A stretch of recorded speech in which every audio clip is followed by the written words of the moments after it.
What's up, Boulder, Colorado? Today we have several great news stories for you, so we're going to make like a cow and get moving. Our main story today is about Coach Prime's chaotic 24 hours. For those of you who may have missed it, Coach Prime has been hit with a bunch of wild news recently regarding several recruits and Shador. We're also going to talk a little bit about Colorado's NIL and some other great stories. So grab you a little Debbie cake, hopefully a Christmas tree because 'tis the season. Sit back and get ready because this is the prime time for college football. So our first story today, we're going to talk about the Buffaloes having 3 recruits decommit from the class in the past 24 hours. Now, number 1 was 2025 quarterback Antoine Hill.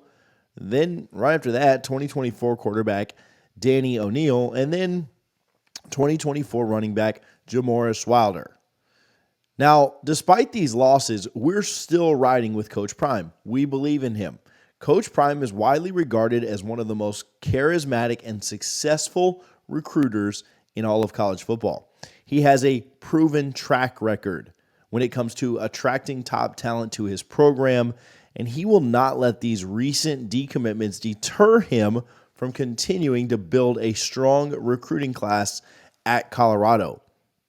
Despite the recent decommitments, Colorado is a still very attractive destination for prospective recruits. The program has a very passionate fan base, and Deion Sanders' presence has only added to the excitement surrounding the program. Also, in today's college football landscape, the transfer portal has become a major factor in recruiting. Coach Prime has been very active in the portal, and he's landed several high-profile transfers that will help bolster his roster. Now, he is going to continue to own the portal and will likely land some even more talented players than those who decommitted. The focus on long-term success, Coach Prime is not building his program for short-term success, but rather the long-term.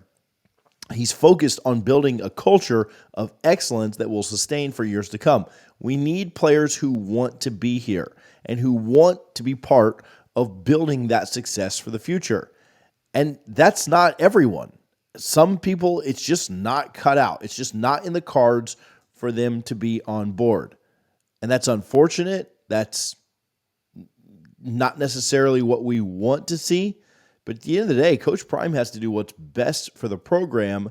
And what's best for the program may not necessarily be what we see up front. We also don't know the backstories here. We don't know if these are conversations that Coach Prime or some of the staff had with the kids.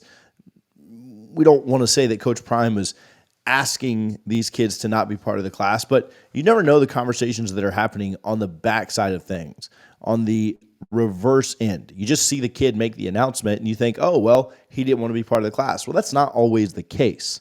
Sometimes Coach Prime or any coach, staff may realize that what's best for the program is to go in another direction. Now, they're not going to come out and say, hey, we're dropping this kid. We're no longer honoring what we said at one time. So the kid just puts out an edit and says that he's decommitting. We don't really know the full story, but again, we're trusting Coach Prime for what the future holds there in Colorado. Let me know what you guys think down in the comments about these kids leaving and about the recent string of decommitments.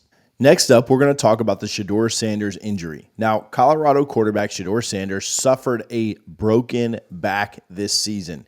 It was revealed recently that he had a fracture in his back. Sanders missed the Utah game due to injury, and he was sacked a record-breaking 52 times in 2023. Now, despite the injury, Sanders set a school record for passing yards in a season with 3,230, and he ranked 9th nationally in completion percentage, throwing completions 69.3% of the time. Sanders has 1 season of college eligibility remaining, and he is expected to return fully healthy in 2024. So, Buffaloes fans, we have got to take a moment to appreciate just how amazing Shador was this season.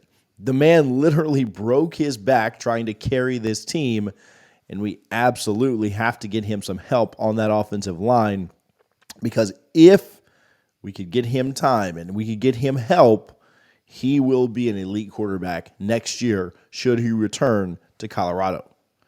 Next up, Coach Prime recently came out and said that he was ready to embrace NIL and is asking for help in boosting Colorado's NIL initiatives. Now, Sanders says that Colorado needs to give to attract and retain top athletes. Now, guys, we've been telling you this all year. Boulder, Colorado has money. We just aren't used to investing in football. You guys saw how much more money came into the community when Colorado started winning and playing well this year. Those of you who are wealthy and can afford it, you need to invest in what Coach Prime is building. We all know that the offensive line, we just mentioned it when we talked about Shedeur, needs some major upgrades. We are going to have to hit the transfer portal hard to find players who are ready to step in immediately. Coach Prime knows that NIL is more important than ever, especially with a move to the Big 12 and the expansion of the college football playoff. Guys, the top 12 teams get in next year. And I know that the season ended on a poor note, and I know that we didn't play as well down the stretch as we would have liked, but it's not unreasonable to think that Colorado could make some noise, could finish around 9-3, 10-2 in the Big 12 in a conference that's losing both Texas and Oklahoma. Now, they need to fix a lot of things, but they have the talent out wide and behind center to do it. What do the trenches look like? Can the offensive and defensive lines get better? They are really talented everywhere else. Travis Hunter, Deion Sanders, those wide receivers, those running backs, the defensive backs, there's a lot of talent. The offensive and defensive lines have to be upgraded. If you don't upgrade those positions, if you don't upgrade those fronts, you have no chance. Shedeur finished top 10 in the nation in passing, but couldn't do it all by himself because he just didn't have enough time to get passes off. That will be the number one thing we're kind of watching for this season to see if the Buffs can upgrade there. Finally, let's talk about Robert Griffin III's post on Twitter. Now, recently, RG3 posted that Coach Prime lifted the Buffs from 1 win last year to 4 wins in year 1. From no hope to hope for a bright future. Whether you love him or hate him, you watch Deion Sanders' team at levels you've never seen before for a team coming off a 1-win season. Next year will be fun. Now, RG3 is absolutely correct on this. And this year did not go as planned. But this team improved in all facets of the game. And they're going to continue to get better next year. Deion Sanders, former coach and role model, Coach Bowden, used to say, at first you lose big, and then you lose small, and then you win small, and then you win big. Now, at the end of the day, we've been saying what RG3 has said here all along. It did not finish the way we wanted to. The promise there was evident. The hope, the building, the way they started captivated the nation. Ultimately, their depth along the offensive and defensive lines, losing Travis Hunter for a couple of games, losing Shedeur for some time at the end, they just couldn't overcome it. But if you saw the way they played toward the end, outside of that Washington State game where Shedeur got hurt, they really played well. If Shedeur would have played against Utah, they probably win that game, only losing by a touchdown. But that's not the way it worked. You ended up losing those games. You ended up not being able to get over the hump. But you could see the growth. USC wasn't great, but you only lost there by a score. You only lost to ranked Arizona by a score. You only lost to Oregon State by a score. You only lost to UCLA, another ranked team, by a score. You only lost to ranked Utah by a score at the very end of the year.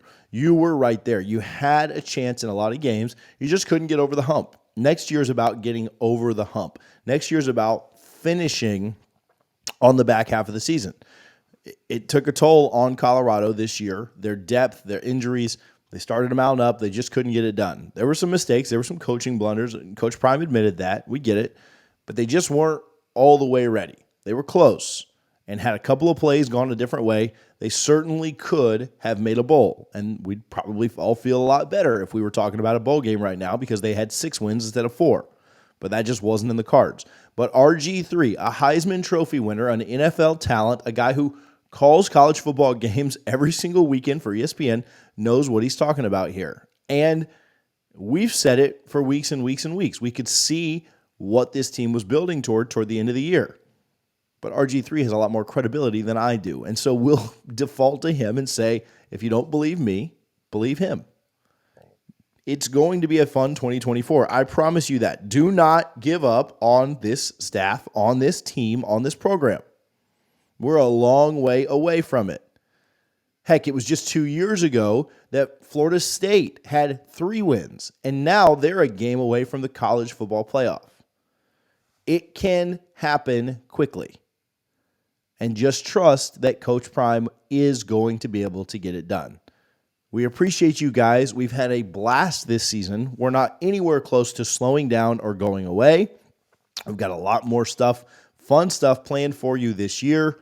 We appreciate your love, your support, and all that you've done for us. Thank you, as always, for watching the prime time for college football.